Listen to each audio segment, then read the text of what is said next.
I finished my playthrough of Metal Gear Solid 2 Sons of Liberty at 1:30 a.m. I didn't mean to stay up that late, but I underestimated how long the ending of this game was.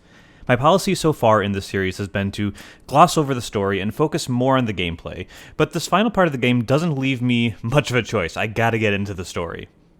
Almost all of the many threads that the game opened up so far get addressed in the final couple hours, and I'll get to that in a second, but first let's talk about what you actually do for the final 3 hours or so of this game.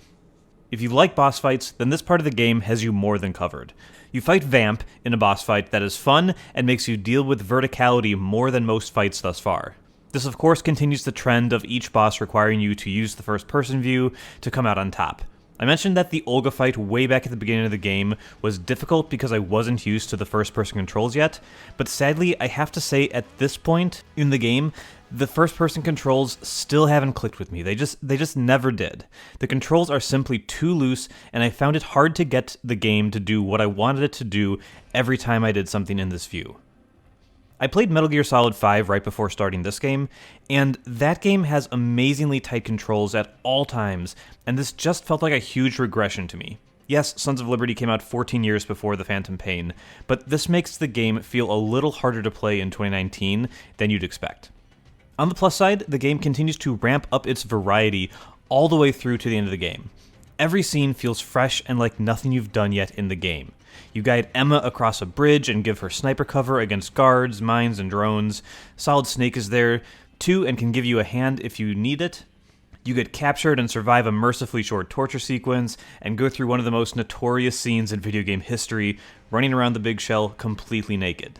The scene is shorter than I remember, and it's not terribly difficult, but it's nice to have a segment that's straight stealth with no option to shoot your way out. I think the scene is a little funny in that you can no longer do things like hang from ledges in this sequence, presumably because that would make you take both hands off your crotch. Raiden could totally do that, but his modesty apparently takes priority over survival. This is also the part of the game where the kernel starts to malfunction and is exposed as an AI. I don't know what sort of virus this is, but it makes artificial intelligence lose its damn mind. I hear it's amazing when the famous purple stuffed worm in Flapjaw Space with the tuning fork does a raw blink on Harry Carey Rock. I need scissors. 61.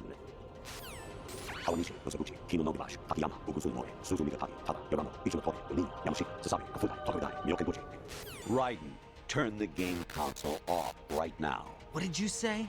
The mission is a failure.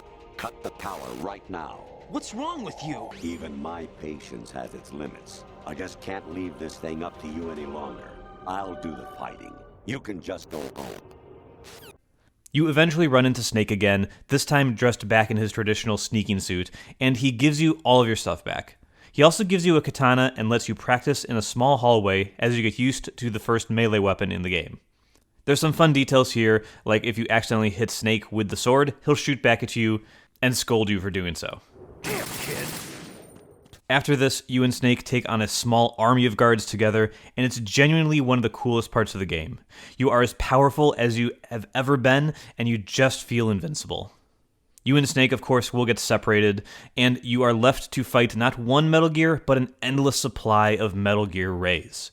The fight is all Stinger missile all the time, and you know what? It's kind of fun. It's a little overwhelming to take on multiple Metal Gears, as they're all attacking at the same time, but their patterns are easy enough to pick up on that you can deal with it. You also eventually figure out that you can shoot them in the knee and then immediately in the face to do way more damage, and that's the point where you start dominating this fight. The fight just keeps on going, and each Metal Gear you take down is immediately replaced by a new one. This goes on for a while, and by the time the next cutscene begins, you totally sympathize with Raiden's exhaustion. It becomes demoralizing to feel like you're not getting any closer to winning this fight, and I think that plays perfectly into the story. Literally 40 minutes of cinematics will happen, and then there's a final boss, which is my least favorite fight in the game. You're fighting Solid as Snake, and you're forced to use the sword to fight him. The sword controls are just not as elegant as I'd like, and I never felt like I could get into a flow for this fight. I couldn't figure out exactly what I had to do to deal damage to Solidus, or how he would block some blows and not others.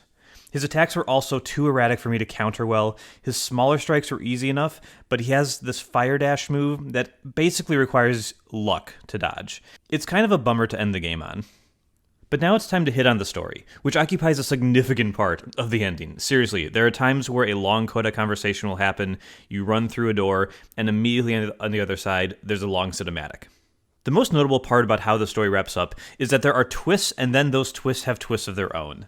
The short of it is that Raiden thinks one thing has been going on, and then Snake brings him down to earth. Then Solidus tells them they're both wrong, and he's been running the show all along. This has all been an S3 project, or Solid Snake Simulation, which was recreating the Shadow Moses incident from the first Metal Gear Solid game and seeing if putting someone else through that situation would cause them to turn into a Solid Snake-like soldier. This all checks out, as there have been tons of events that seemed almost lazily similar to the last game. According to the narrative, Solidus was intentionally creating these events to be the same, not Kojima and team being lazy. But then Revolver Ocelot strolls in and says, no. Here's what's actually going on. S3 is not a Solid Snake simulation that turns soldiers into solid snakes. It stands for Selection for Societal Sanity, which is a test to see if the Patriots can manipulate people to do their exact bidding. According to Ocelot, everyone has played their role perfectly, and Solidus is just a pawn as well in this plan. The only wrinkle was that Solid Snake was not part of anybody's plan, and is a wild card for everybody. This appears to be the final twist on reality, but it's even mentioned right at the end that Ocelot, who was working for the Patriots, was also lied to by them and didn't have the full story himself. There's just a ton going on here, and it's not going to work for everyone, but it was delivered in a way that made me suspend my disbelief just enough to take me along for the ride and enjoy the constantly shifting version of reality. Characters start dropping like flies here too.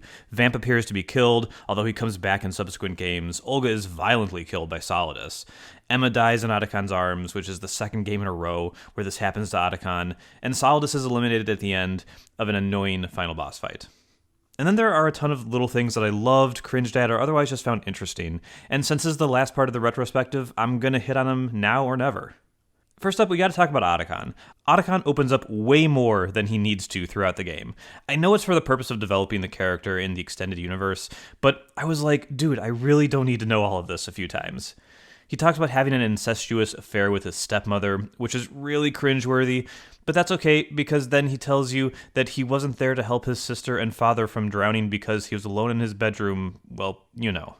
Come on, Otacon, it's okay to be vague sometimes.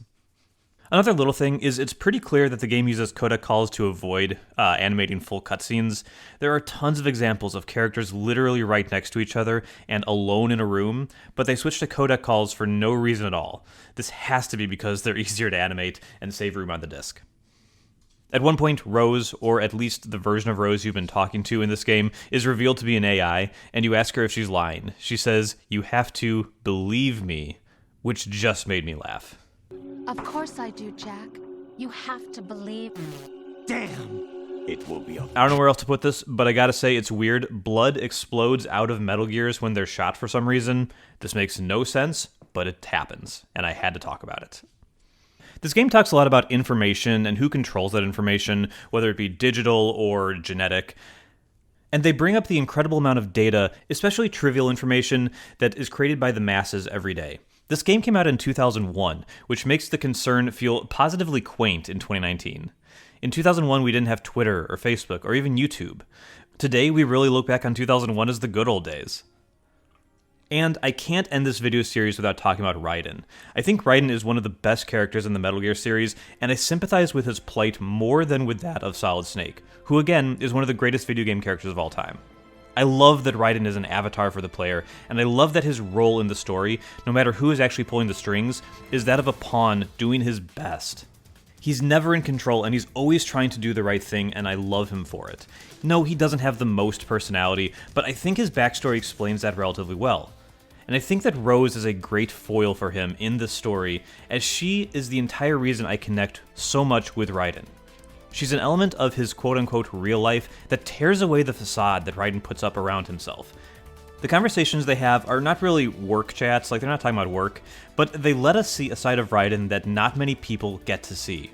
For all the extra screen time that Snake gets in the series, and as much as I love him too, you never get that part of him. Everything about Snake is larger than life and involves things that I can't possibly connect with like this.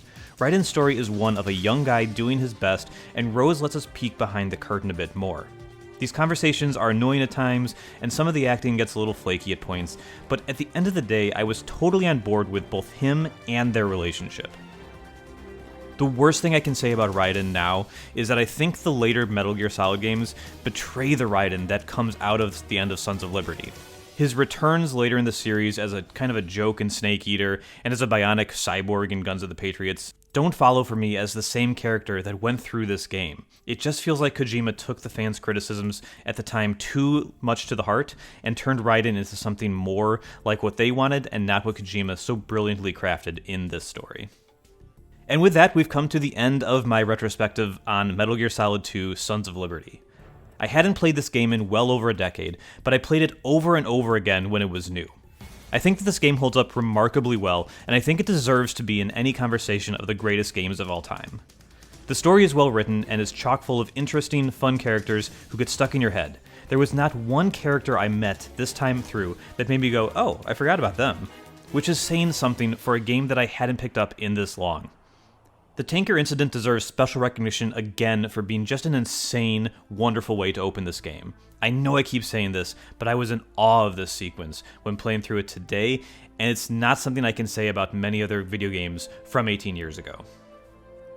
This playthrough solidified Sons of Liberty as one of my personal favorite games of all time, and I'm incredibly happy to have played it again. Thank you so much for watching, and I'll see you here next time for another gaming retrospective.